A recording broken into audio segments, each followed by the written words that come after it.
to see those of our number that have been traveling and haven't been able to see their faces in a while. It's good, or have been sick and away from us.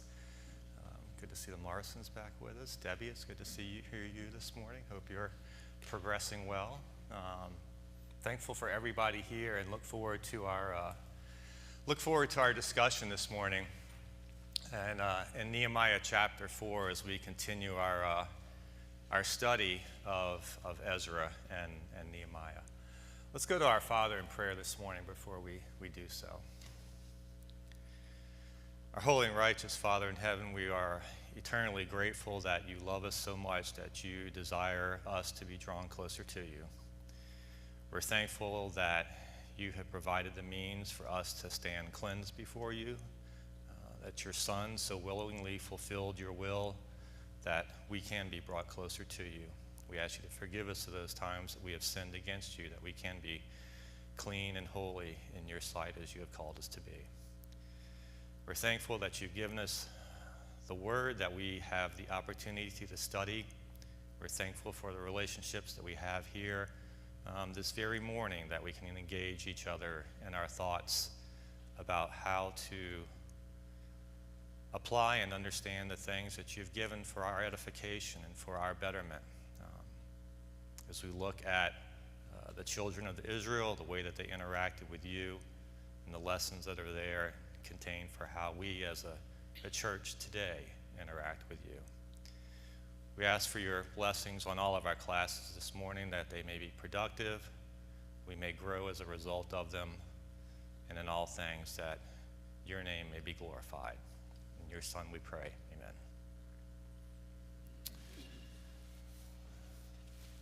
So Nehemiah chapter 4. So chapter 3 is one of those passages where like if you're doing your daily Bible reading, if you're any way like me and you get to those that are just kind of the long list of names and numbers or genealogies, you kind of think, okay, well, today's reading is going to go a whole lot quicker than maybe the day before, right? And shame on me for thinking that, because I have in the past. But I'm really grateful that we actually got to spend a good amount of time this past Wednesday kind of looking at how the events that we see here in 3 and 4, when we consider that everything is written for our understanding and for our edification, inspiration for us to be better, that there's some type of message that can be brought out of that.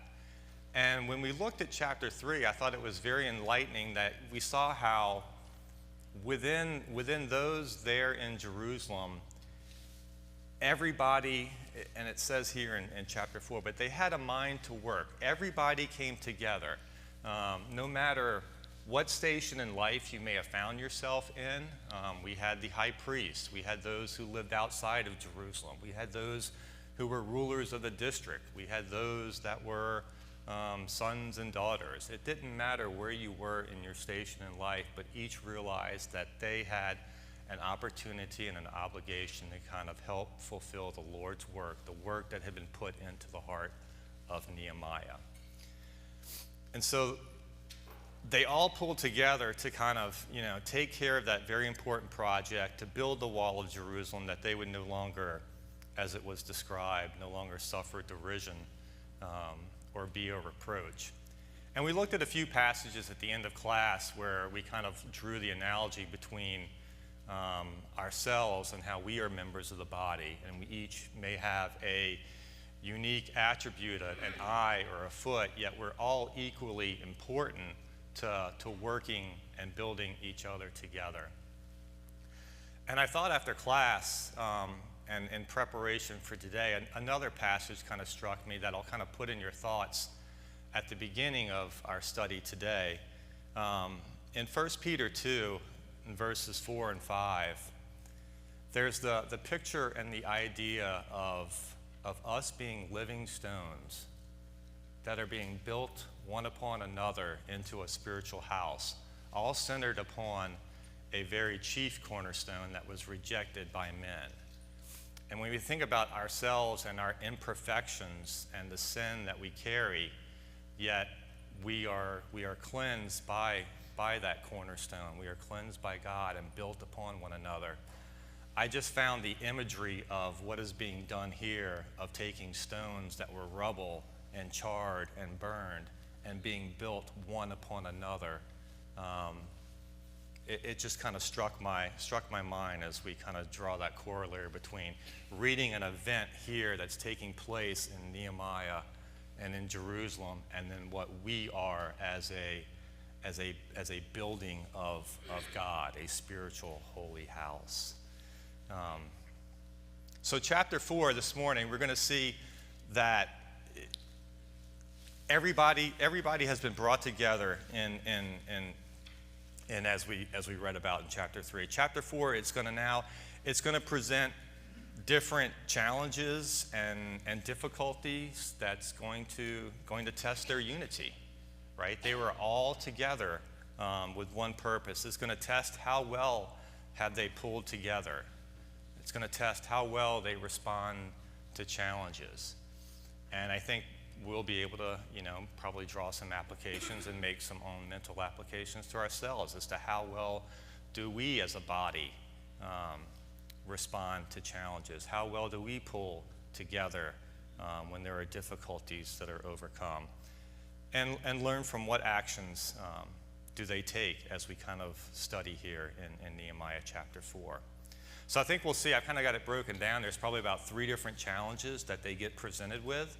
And hopefully we'll kind of see in each of those, there's kind of a similar pattern that kind of takes place in each of those. So let's look at verses 1 through 3 first.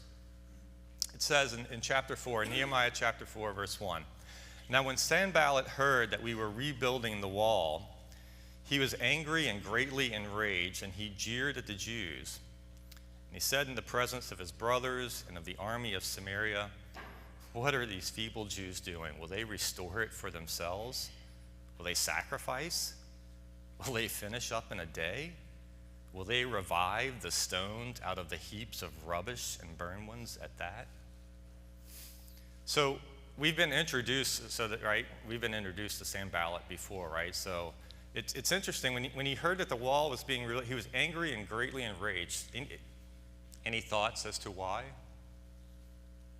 I mean, purely supposition, it doesn't really particularly say. Like he didn't want them to prosper. Yeah, he didn't want them to prosper. They were in a state of being able to be plundered or lorded over from that perspective without the protection. That's very possible. He had a few allies apparently too, so he was being threatened by Nehemiah's authority. That's very true. We see that we'll see that even that group of allies grows as we kind of come to learn even further from this regards. I thought about Nehemiah when he came into the area. Remember, he was accompanied by a band of soldiers. He didn't come there by himself. Yes. And that probably presented spectacle to the people surrounding him. Look at this guy coming in. He must be somebody. Yep, that's very true. So unlike where we saw with Ezra was not accompanied by any army or officers of the army from Artaxerxes, but Ezra he did come in from that perspective, which is interesting, I think, because here we see. Do you see a difference in kind of Sanballat's approach here than what he did back in chapter 2?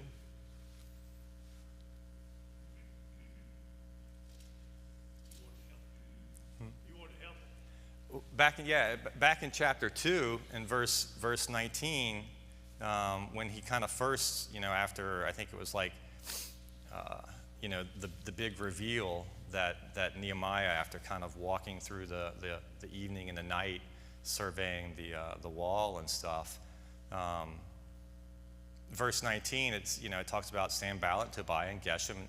They jeered at and despised it. What is this that you're doing? Are you rebelling against the king? So it's almost that they were trying to insinuate there. It's like, are you trying to, rebel? Are you trying to create an insurrection? But it's obvious that Nehemiah had, he had the letter from Artaxerxes. So here, I think he's even taking a quite a different approach. He's just full on mocking them for even trying to do this. Are you really going to come together? Are you going to sacrifice like you historically have in the past? How many times when we try to, achieve something that will bring glory and honor to God, do people just kind of become, they jeer and they mock at you for your efforts, for trying to do those things that are proper and correct and right. And here we see that, I think, a little bit with Nehemiah. Verse 2, it's interesting. It says he does it in front of the presence of, his brothers and the army of Samaria, which is interesting language, and we'll see when it talks about, the discussion of the army of Samaria. And he said, well, they revived the stones out of the heap of rubbish and the burn ones at that.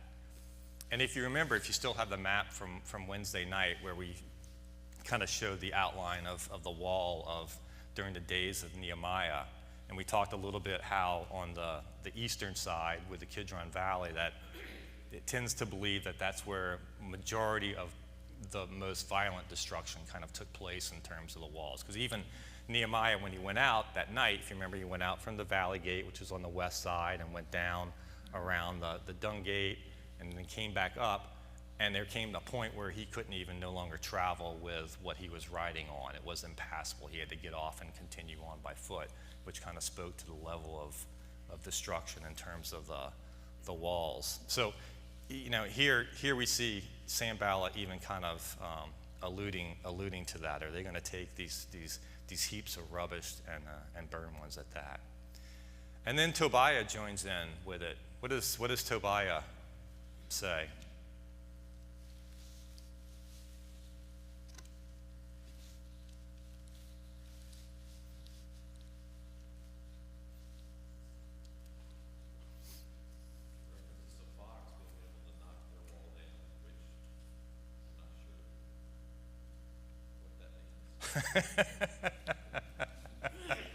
Yeah, no, good. Yeah, good question. Yeah, he says, if a fox goes up, it'll break down the wall. I think there's probably some allusion to the fact that it's being poorly made and constructed, right? I mean, maybe they're not artisans and craftsmen and stonemasons and stone builders. We saw, they were perfumers and goldsmiths and very various backgrounds, right? So he's almost kind of jokingly pointing fun at maybe the weak progress that they've done so far. It's also interesting in some of the reading that I had done, because a lot of the translations do use the word fox here, but the Hebrew word that's actually translated there, in other instances, the very same Hebrew word is translated jackal. And if you think from Old Testament studies, in terms of where you've read that in Job or other areas, a lot of times when you see the reference jackal, it's generally describing a ruined city, right? There has been desolation and destruction that has been come there, and jackals are generally the animals that are kind of residing in that. Ezekiel 13 verse 4 is one example of that, of where the same Hebrew word was actually translated as jackal there. So it may be, to in a sense, that not only is it a reference to the fact that, if just some animal jumped up and stood upon the wall, it's so poorly constructed that it's going to fall, but it's also just another jab at them, another way at mocking them that you're living in ruins, you're living in desolation, right? What are you attempting to do? Why are you trying to do this? Why are you trying to achieve constructing this wall? Yeah. We're looking at Ezra and Nehemiah together. I think if you look back at Ezra, there's a couple of letters and a couple of decrees that go back and forth about, the king saying, hey, the Israelites, give them whatever they need, give them the cost, the timber, everything the priests need for, sacrifices and all that. And there's even one line, they give them oil, like all this really expensive stuff, even give them salt. Unlimited salt, he basically says. He says, give them salt, they're not going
Yeah, no, that's a great comment, Tyler. Absolutely. I like the one element you were talking about, how, you know, they jeered or comment to tear them down, right? So that's kind of an approach people take when you see something that's going forward that you are not really 100% behind, or yeah, they've probably in some shape, form, or fashion supported in the past. Great thought. So as we look at verses 4 through 5, I think here you start to see kind of a pattern develop in this chapter, right? We're going to see that there's an obstacle, there is a response and a focus upon God in some fashion, and then there is additional work and effort that's put forth by the people in each of these three situations. So an obstacle, a focus upon God, and then a rededication and redeliverance of additional efforts on the part of the people. So beginning in verse 4, it says, "Hear, O our God, for we are despised. Turn back their taunt on their heads and give them up to be plundered in a land where they are captives. Do not cover their guilt. Let not their sin be blotted out from your sight, for they have provoked you to anger in the presence of the builders."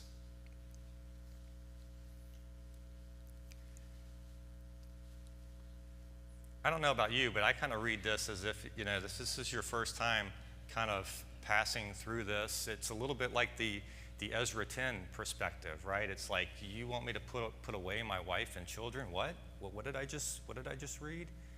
And here you read, "Let not their sin be blotted out from your."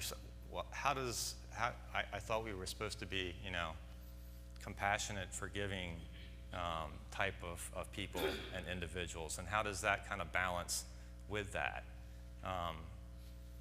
Does anybody know what this type of prayer is actually called here that Nehemiah speaks in verses 4 and 5? It's a, do what? Imprecatory, yes, excellent, thank you. Yeah, it's an imprecatory prayer where you are, where you're asking God to bring down a penalty or a punishment upon your enemy. Often we'll see one actually a little later towards the end of Nehemiah 5. A lot of times you see them throughout the Psalms. There are numerous Psalms that are imprecatory Psalms. Psalm 69 and Psalms 109 are two of the larger ones. But like I was saying, like your first reaction, or your potential first reaction in reading that is like, wait, what? It's Nehemiah says, you know, don't blot out their sins.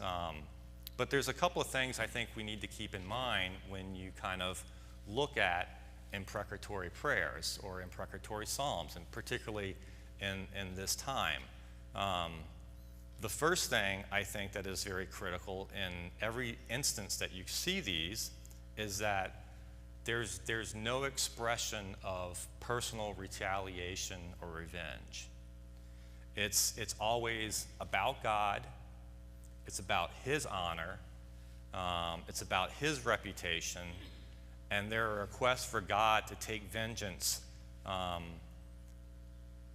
as a result of Him being dishonored, and not any instance of me wanting to personally retaliate, or me as an individual wanting to do that first and foremost. They're prayers for God to act and for God to intervene. The second thing to keep in mind is, you know, what's the general principle of punishment in the Old Testament?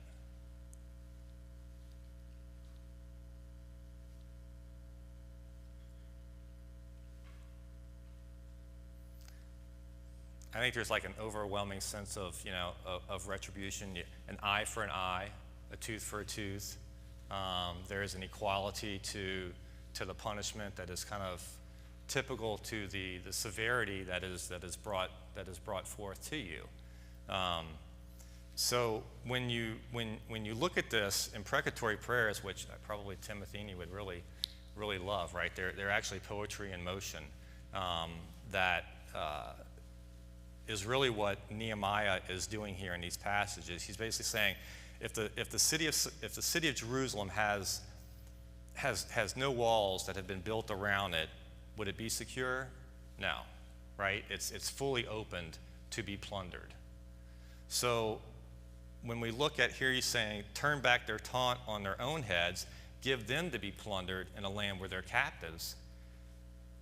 It's the eye for the eye, tooth for the tooth. It's due to them the very same thing that they're asking to be done to us in the situation that we're at now in regards to not building the wall.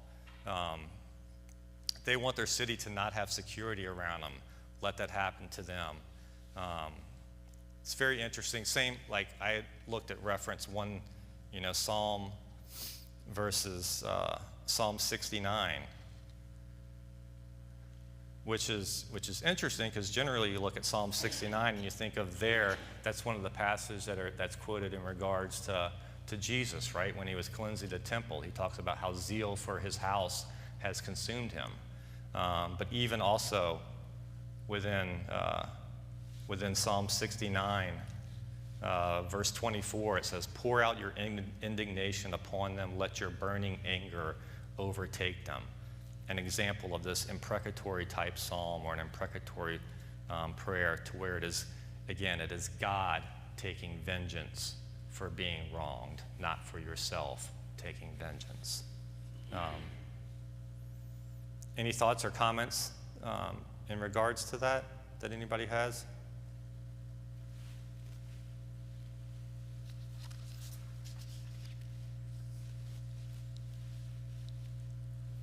So verse 6, what's the response?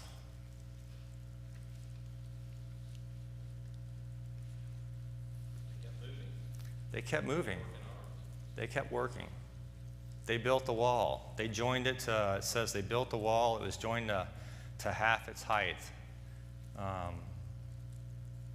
So that probably puts us somewhere, I don't know, between 20 to 30 days, just using a rough estimate of time. We know it took a little over 50 to complete, so they're somewhere around there. But it's interesting how this passage is kind of concluded, right? The people had a mind to work, which, when you couple that with everything I think that we've looked at in chapter 3, in terms of the breadth of who's being involved in this, it's quite a statement that they're facing challenges. They go to God in prayer, and they're re-encouraged to continue doing the work that they had set forth to accomplish. And they had a mind and a purpose to do that. Thoughts or comments on that statement? I think that's a very powerful statement, having a mind to work. Because they're accomplishing the things that the Lord had put into Nehemiah's heart, right? So this was the Lord's work that they were accomplishing and working towards.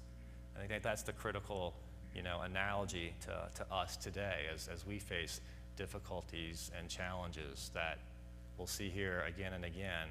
Rely upon the Lord and then have a mind to work. Credit to Nehemiah. Credit to Nehemiah, yes. A lot of leadership through him in this, that he continues to keep their focus upon God.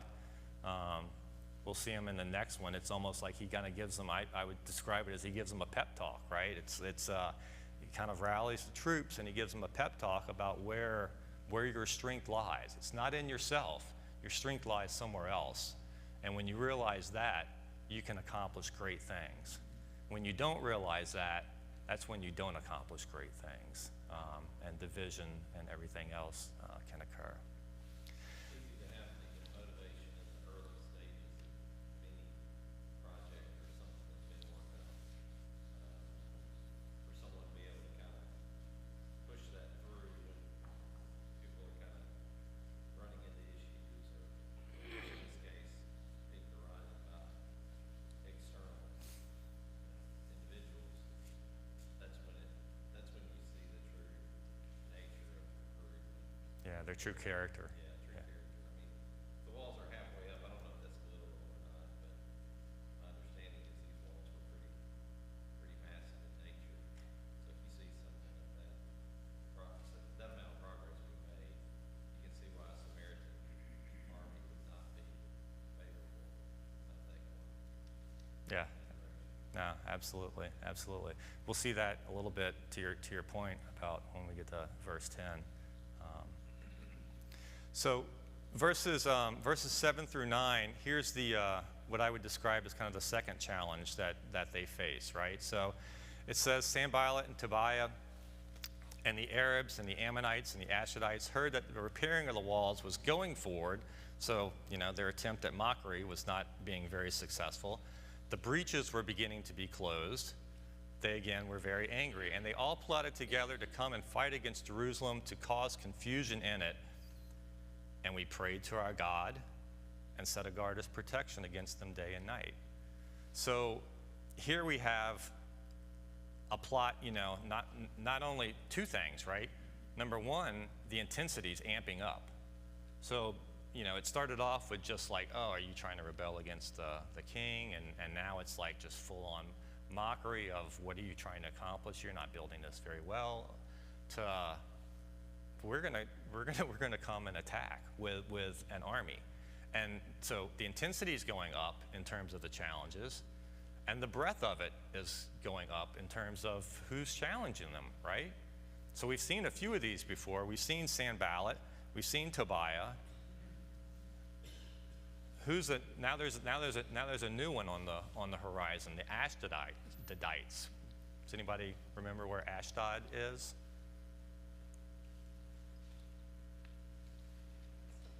They're Philistines, so yeah, they're over in Philistia. So now you have, in effect, right, you've got Sanballat, Samaritan, kind of north of the city, Tobiah, Amorites over to the south or east, southeast, and Geshem and the Arabs, don't forget about those. Those are down to the south, and now you've got, the Ashdodites, Philistia, over to the western side. So it's the idea of it's intensifying, and now you're completely, surrounded by those that are not desiring you to fulfill the task that you're wanting to do. So they've got a planned attack. So the response, again, we prayed to our God, and then they took a course of action. They set protection against them night and day. And then we get to the third set of challenges. Verses 10 through 14. In Judah it was said, the strength of those who bear the burdens is falling. There's too much rubble. By ourselves we will not be able to build the wall. Our enemies said, they will not know or see till we come among them and kill them and stop the work. And at that time the Jews who lived near them came from all directions and said to us 10 times, you must return to us. So in the lowest parts of the space behind the wall in open places, I stationed the people by their clans with their swords, their spears, and their bows. And I looked and arose and said to the nobles and to the officials and to the rest of the people, do not be afraid of them. Remember the Lord who is great and awesome. And fight for your brothers, your sons, your daughters, your wives, and your homes. So verse 10, what's the first challenge we see? I think, Eric, you kind of alluded to this to a little bit, right? It's, we're getting worn out here. This is a lot of work and effort to move these stones and all this rubble, taking it from I kind of pity if you've ever tried to clean out, right, a room of your house to where it's just kind of like that's where you just put a ton of stuff. It's like you look at it, it's like this is insurmountable, right? And you take stuff out and you purge, I forget what the acronym is, and you try to then put stuff back in, right? And it's like, I'm never going to get this accomplished. And halfway through it, you've got stuff here, you've got stuff there, and it looks worse than when you started. You get the sense that this is kind of where they're at right here, and they're like, it's too much. The strength of it, the strength of the burden is too much for us to bear. There's too much rubble. By ourselves, we will not be able to rebuild. And the key message for us in here, and what Nehemiah, as he addresses and refocuses them with his pep talk, Remember the Lord. By yourself, it is too much. With the Lord, it is not. And he redirects their efforts to that. But I think it's very, very typical of them that, halfway through this at this point, it's just way too much. And in verse 11, what's the threat in verse 11?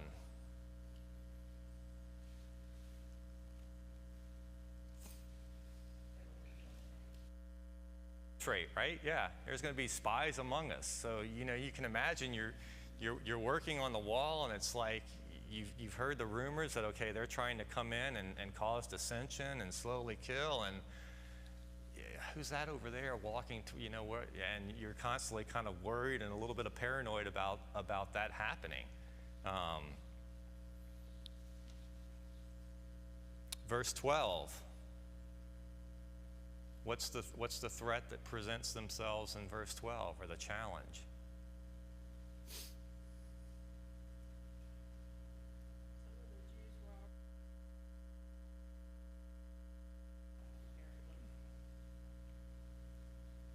Yeah, there were those that were outside, it says, the times the Jews who lived near came from all directions and said to us, not once, 10 times, you must return to us. Now, if you remember when we looked at chapter 3, right, there were numerous instances of where we saw Jericho, we saw Tekoa, we saw Midianites, others that were from outside of Jerusalem that were coming in to help with the building of the wall, other Jews.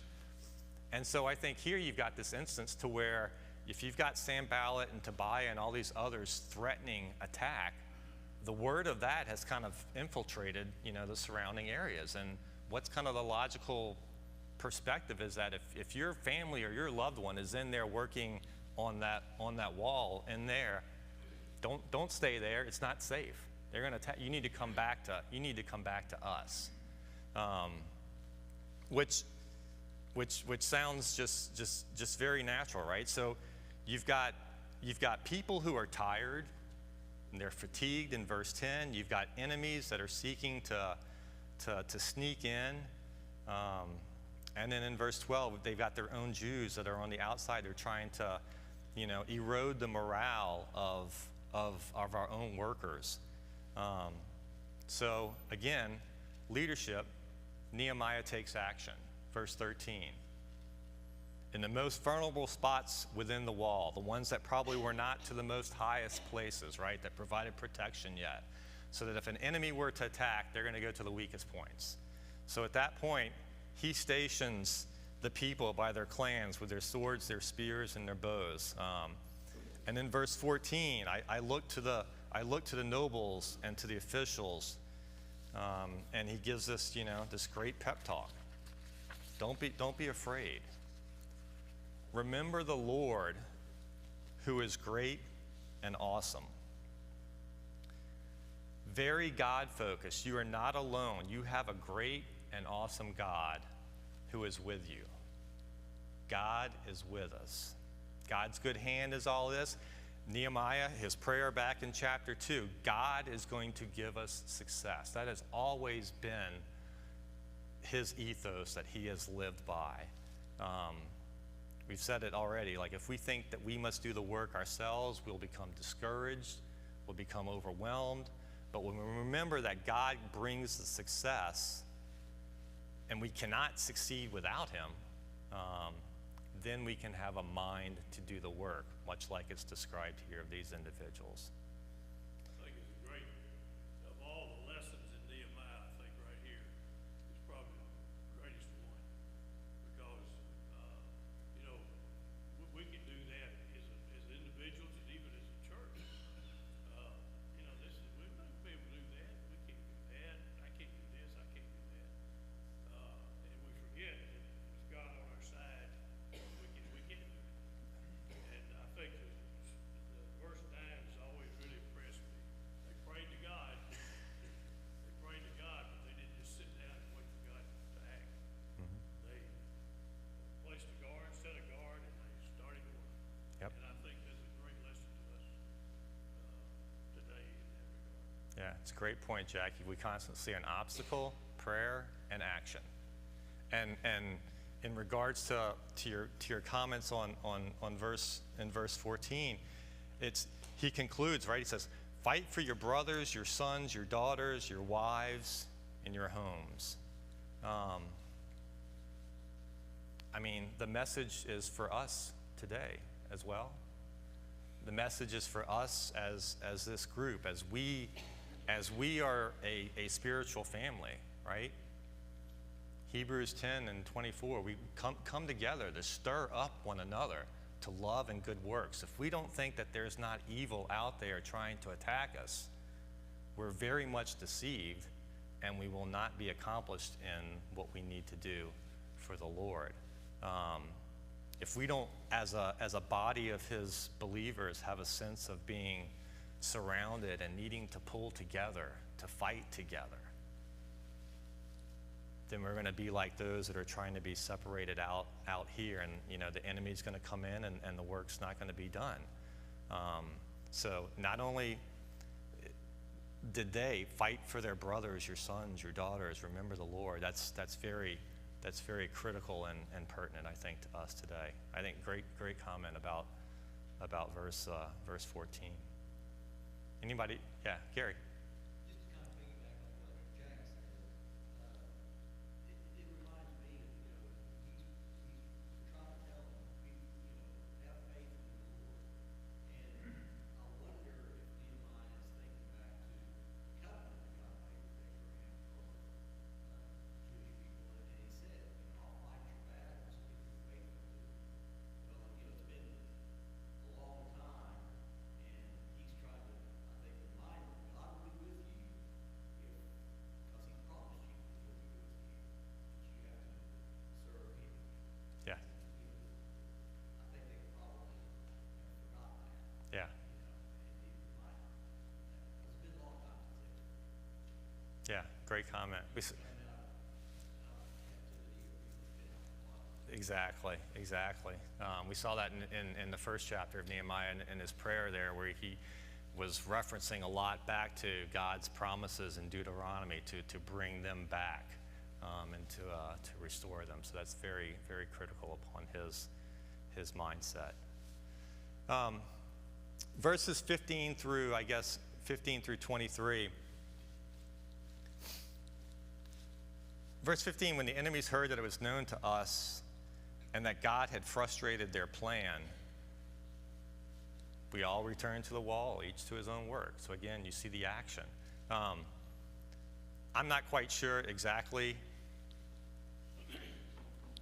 how it is that God frustrated their plan, or was it just by the mere notification that now those within Jerusalem were aware of what their intent was, and so the kind of maybe the element of surprise and attacking and coming in, that was the frustrating element to them. But you can see that at this point, there's again, Nehemiah continues to take direction and action. There's changes that he does. In verse 16, he talks about half of his servants are going to now work on the construction. Half held spears, shield, bows, and coats of mail.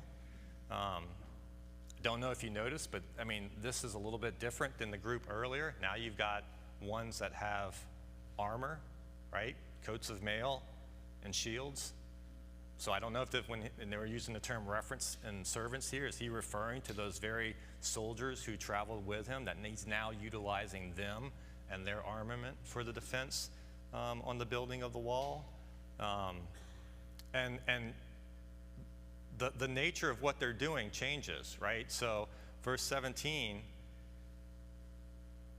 the leaders stood behind the whole house of Judah in verse 17 who were building on the wall. Those who carried the burdens were loaded in such a way that each labored on the work with one hand and held his weapon with the other, right? Each of the builders had his sword strapped at his side while he built, and there was a man who sounded the trumpet that was beside me.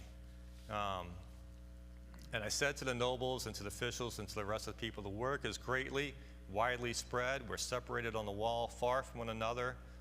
In the place where you hear the sound of the trumpet, rally to us there. Our God will fight for us. Again and again and again and again, Nehemiah God is the protector. God will fight for us. It's such a prevalent theme that we see throughout here. Verses 21 through 21, we labored. Half of them held spears till the break of dawn, till the stars came out. And then he said, let every man and his servant pass the night within Jerusalem, that they may be a guard for us by night and may labor by day. So neither I, nor my brothers, nor my servants, nor the men of the guard who followed me, none of us took off our clothes. Each kept his weapon at his right hand. So Nehemiah gives the instruction to him, at the end here, don't leave, right? Probably because there's several reasons behind that. Number one, there's safety in numbers, you would imagine.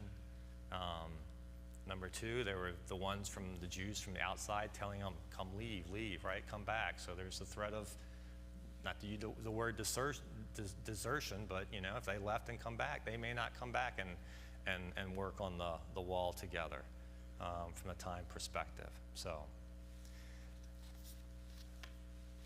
how would you summarize kind of what we got like a minute left, the critical lessons that we see here when you piece together Nehemiah, chapter 3 and chapter 4? What are things that have really resonated with you?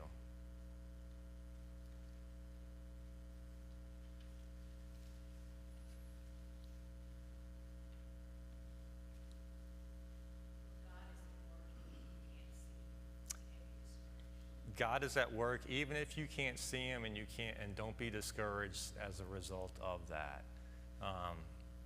That's a wonderful lesson that Job learns, is that he didn't think that he could see the hand of God at work, but actually God was at work at all times, unbeknownst to him. And the same thing here with Nehemiah, that God is at work. I thought it was also, critical. We've mentioned it several times that there's no opposition.